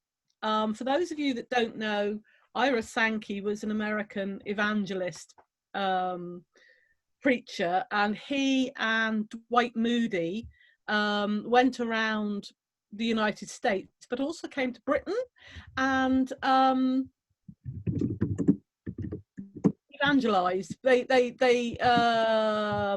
taught the Gospels, and there was a lot of singing involved. A lot of those lovely upbeat, slightly Salvation Army sounding Methodist hymns, the Sankey hymns that many of us know, even if we aren't church or chapel goers, we'll have heard them in the pubs and street corners and so forth, and we've sung one already today. So that's what our next book is going to be about. Unfortunately, Moody and Sankey were both male. However, a lot of hymn writers in the vaguely Victorian era were women, and if you have a look at a hymn book and you check through a lot of those hymns that are commonly sung and that we know, we've heard them, they're written by women. The next song we're going to sing is The Soldier's Farewell, which is actually not a hymn, but was written by a woman, this lovely lady we have in the photograph there, Joanna Kinkle. She was German, and she was a bit of a revolutionary, and there were, if you know your history, your European history at all, there were revolutions in Germany in the, gosh, I don't know, 1840s, something like that. Sorry? 1848. 1848, there you go, look at that. There's some notes, Sally. You read it, wouldn't it? Anyway, she had, because of this, she and her husband had to leave Germany, and they came to the UK to live, and they lived in London. There's an interesting story there, which is perhaps not going to be very easy to dig out 150 years later, but she was found dead in her garden in 1858 after a fall from a window. Suicide was suspected, but there was no way to verify it. So did she jump? Was she pushed? Did she slip? We probably will never know. But she wrote this song we're going to sing in a moment. She used an old German folk melody, and it is actually a really, really, really beautiful song. It became popular in America during the Civil War, but it is known around Cornwall today. Miners leaving the Tamar Valley to emigrate after the Drake Walls mine crash, 1924, used Gunners Lake Station to depart. And according to Freddie May, who was the long-standing landlord of the Queen's Head in Albaston that Hilary mentioned earlier, the platform would be full of the miners and their families singing "How Can I Bear to Leave Thee," which is this song we'll be singing shortly. The sentiment in the song echoes the feeling prevalent amongst mining families forced to face emigration. And I'm going to read you a little bit of a contemporary poem called "Goodbye to the Cornish Miners." It was written by William Herbert Thomas, who was born in St Day, just in case you didn't know, but it's a really lovely poem. Stand back, you wives and sweethearts, cease your kisses, sighs and tears, for the last goodbye and the weeping eye are the worst the miner fears. He will face the blinding sun glare and in the deep weird caverns dwell, but the anguished sob of parting means a moment spent in hell.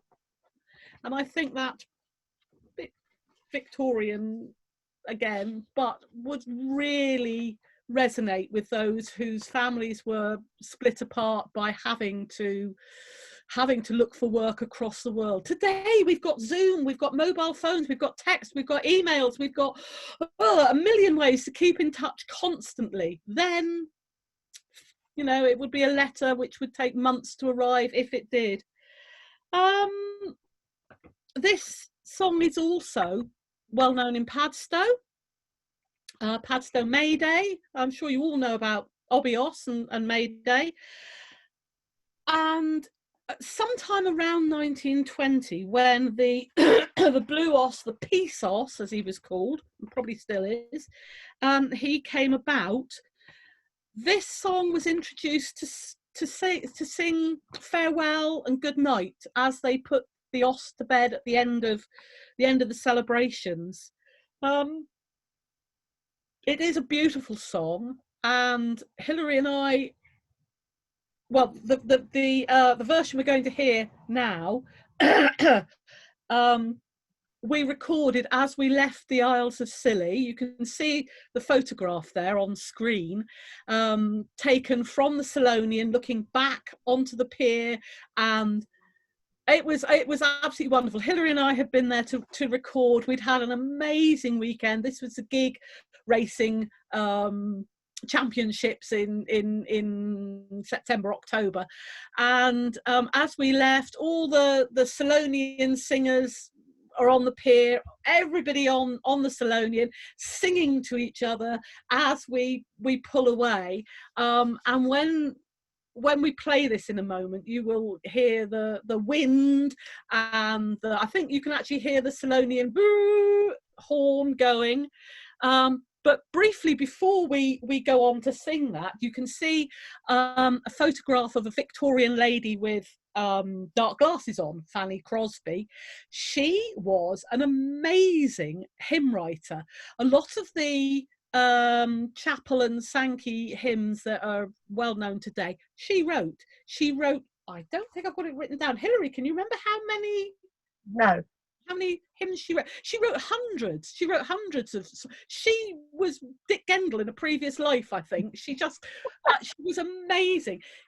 She's wearing those dark glasses because she was blind, and it's a very sad story. She was born seeing, with apparently normal vision, and as a baby or a young child, she had an eye infection, and the doctor that treated her used something quite inappropriate in her eyes and actually blinded her, which is just awful. But she was a really prolific hymn writer. Anyway, let's get on and sing Soldier's Farewell. And just before we do, I just want to apologise to everyone, because Sally says you can hear the wind. You can. It's quite loud. But you can also hear me and Sal unable to resist joining and singing at the end as well. So yeah, let's have that as the last one.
Yeah, so apologies for the slightly ropey recording, but it just sums up the atmosphere for me.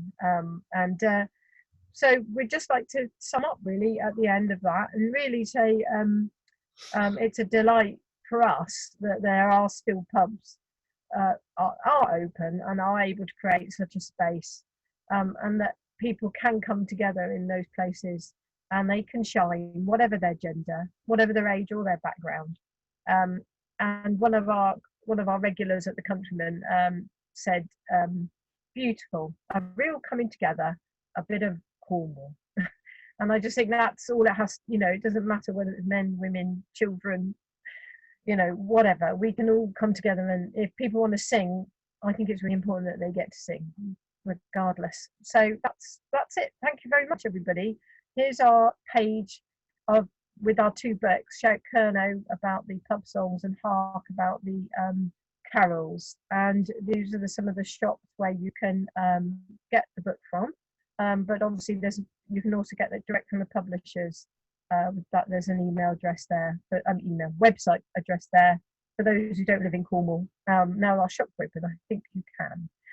Thank you for all your lovely comments. That's really nice. I'm getting some nice thanks there. Perhaps now we could do a little bit of question and answer if anybody would like to. I think Florence is going to join us again. So thanks, Florence. Hello. If anybody would like to ask a question, field that, Florence.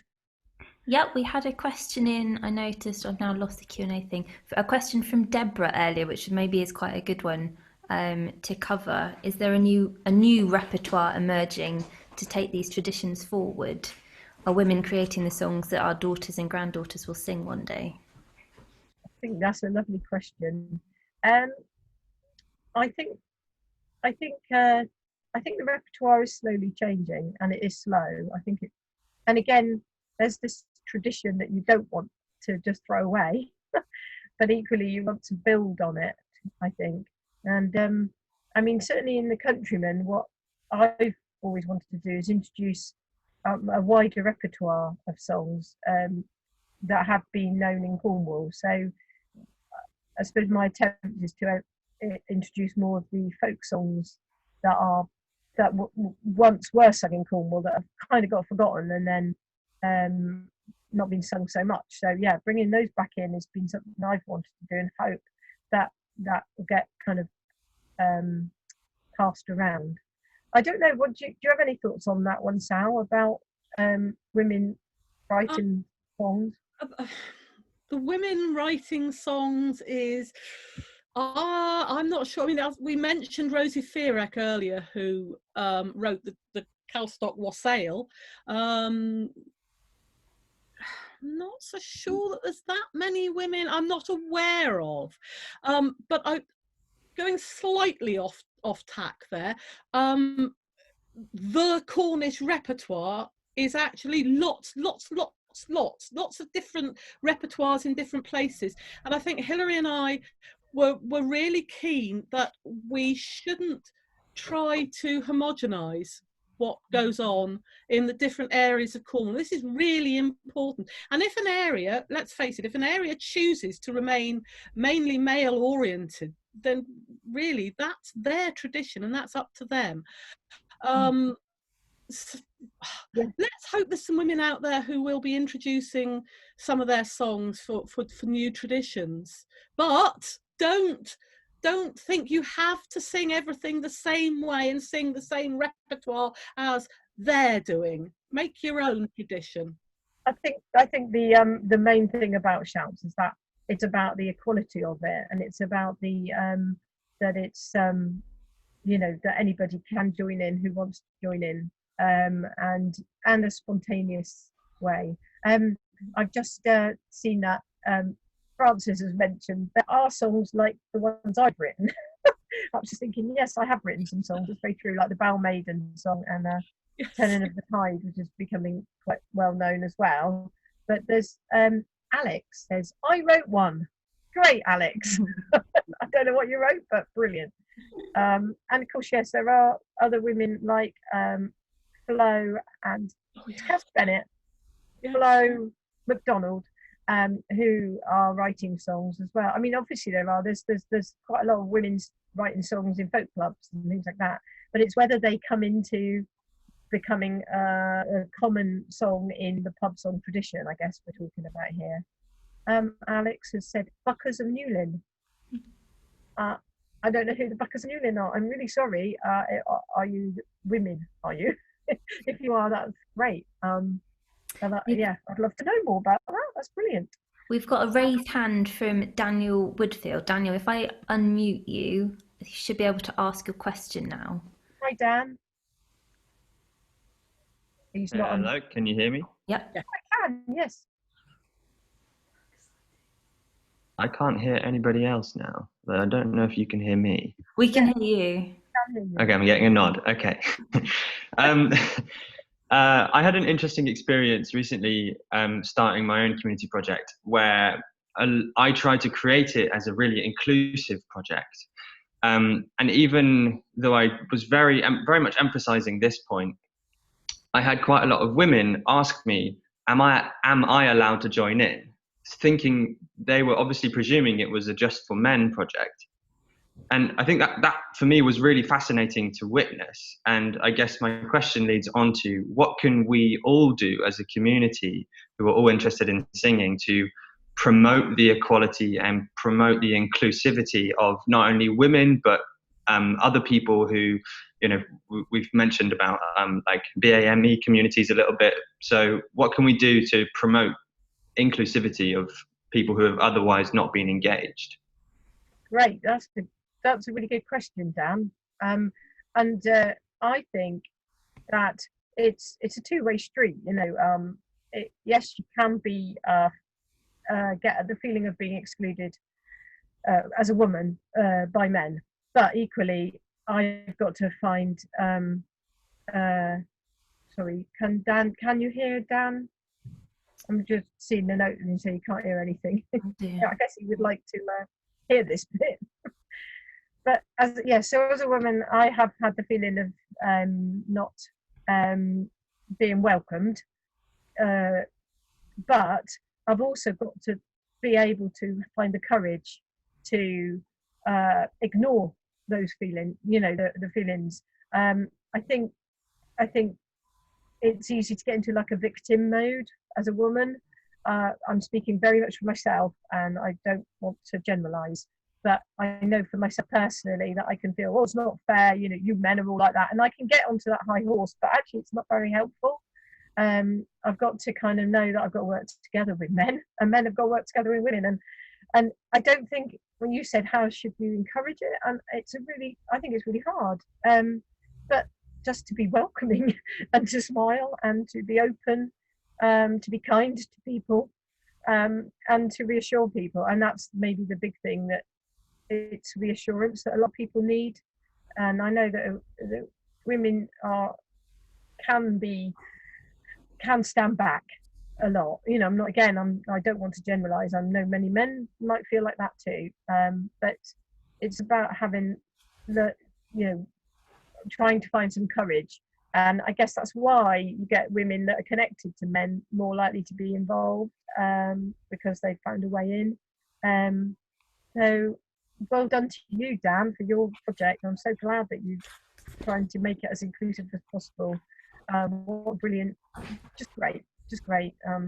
Keep it up and good luck. Okay, is there anything else that anybody wanted to ask?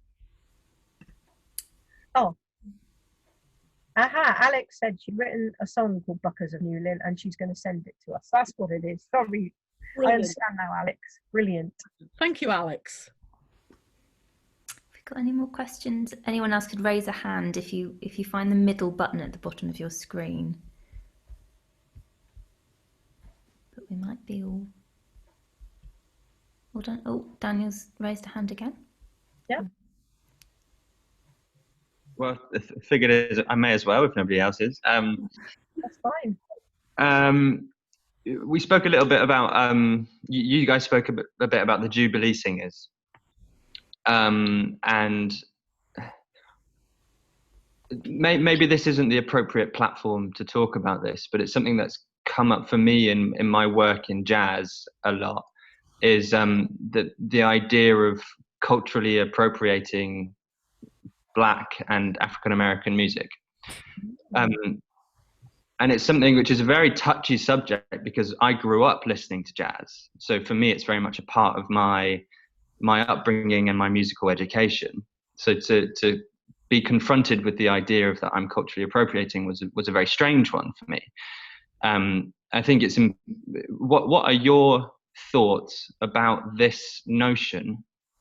And I'm by no means suggesting that we are culturally appropriating. I'm just curious to hear your thoughts on the idea of these songs coming from Black African American slaves to then being part of Cornish tradition. Yeah, that's really good, really interesting point, really good point. And it is a very sensitive area. I think that the quick answer is we need to be led by the people who own the music, own the songs. With the songs Lily of the Valley, I can't think, Hilary, other songs like that are very much now in the Cornish tradition, although they came from the sort of the Black American slave song tradition, and absolutely the ownership is there. I think we Cornish feel an ownership of them because they've been sung here for 100 years. Little Eyes is a slightly more modern equivalent. That I don't know if you're aware, everybody sings Little Eyes. It's absolutely anywhere the Cornish are, everybody knows Little Eyes. It was originally Little Liza Loves You, and if you do a bit of research and you actually find the original words, you absolutely would not sing them today. They're really inappropriate about slavery and the use of Black people, but that is absolutely, it's a Cornish song now, but it wasn't. It was a Black American. Actually, I think it was written by a white man who, dare I say, blacked up. Yeah, it was a minstrel, what they called a minstrel song, which is part of the minstrel tradition, men blacking up. Horribly inappropriate in its original form. So yeah, and really interesting, Dan. And I think Francis has added, telling the story of the songs is a great place to start in terms of cultural awareness. So I think it's like, yes, I think that the song, the canon of songs that called the Cornish sing is appropriated from all over the place. It's such a mixed bag. Yeah. And so therefore it's going to have some songs from questionable sources perhaps, but the fact that it's the traditional evolution of a song, like Sal says, embeds it in a certain place, but I think it is good to tell the story and for people to have awareness and knowledge of where things come from. I personally think that that's what it's about, respect, and being respectful of where it comes from, even though you're going to use it and change it to what you want to do with it. I just wanted to also add that, you know, something like Lily of the Valley would have come from the preachers, white preachers, who had gone into the slave colonies to actually teach them Christianity. Yeah. So how weird is that? You know, white people go into a black community, teach the black people, they turn it around and make it into something amazing, throw it out again, and now we've got it back again. So it's a convoluted journey, actually. And I guess with jazz, it's interesting because jazz is a combination, isn't it, of am I right in thinking it's like blues and ragtime, and it's a melting pot in itself as well, isn't it? It isn't, I might be wrong, but I think that there's a background there too to be understood, if you like. But thanks, Dan, what a great question. We must get together and have a real, you know, wrap it down. Yeah, there's endless questions I can ask. Yeah, no, I reckon we should my have own opinions about them as well, but it's just always interesting hearing what people who, like yourselves, have really done the research. And you're like what Frances said, she's telling the story is so important, and that's what I think is great about your books, is you go into the detail of where these songs come from. That's helped me inform me, and I'm sure lots of other people who might not be aware of this stuff.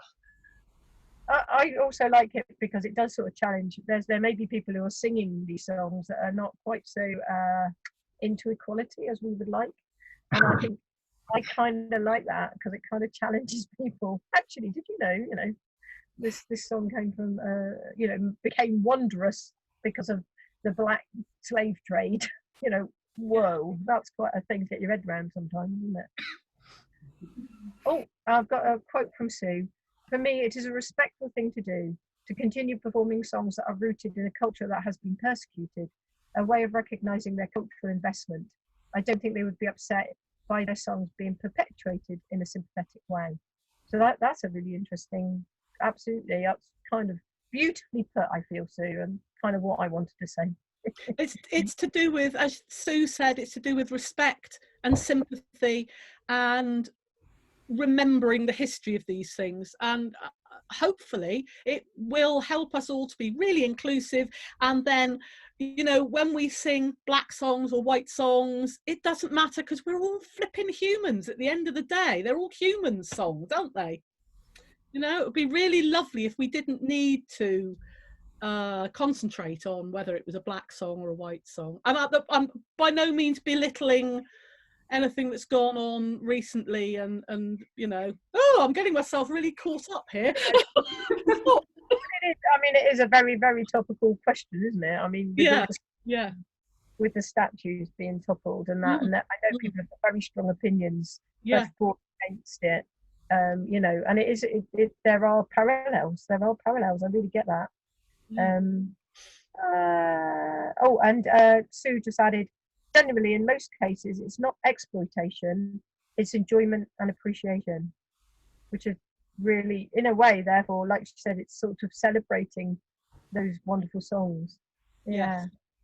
And remembering what, in the instances of these slave songs, remembering what these people went through, and remembering there's still slavery in the world today. Sorry. No one. So, any other comments or questions? I think that might be it. Maybe we'll leave it there. Well, thank you all of those of you who managed to stay the course. I know it's been 2 hours, well, more than 2 hours. As I say, me and Sal can, talk for Cornwall, but, thank you very much. Well, thank you, both of you. I'm sure there'd be a big round of applause if we were in a real room right now. Well, we're getting lots of thanks, which is lovely. Lots of nice thanks in the chat. We will, if anyone missed any parts of the video or want other people to see it, or you want to just experience it all again, we're going to be putting the recording on YouTube. There'll be a link. I'll try and send an email out, and there'll be a link on our Facebook as well and our website. And if you want to know any more about the project as well, do visit our website, and we've got a page there with a couple more workshops coming up as well. I think some things on electronic music coming up next month and the end of this month. Lots of nice comments. Thank you, everyone. Thanks a lot. Well done, both of you. Thank you. Thank you, everyone. Thanks, everyone, for being here.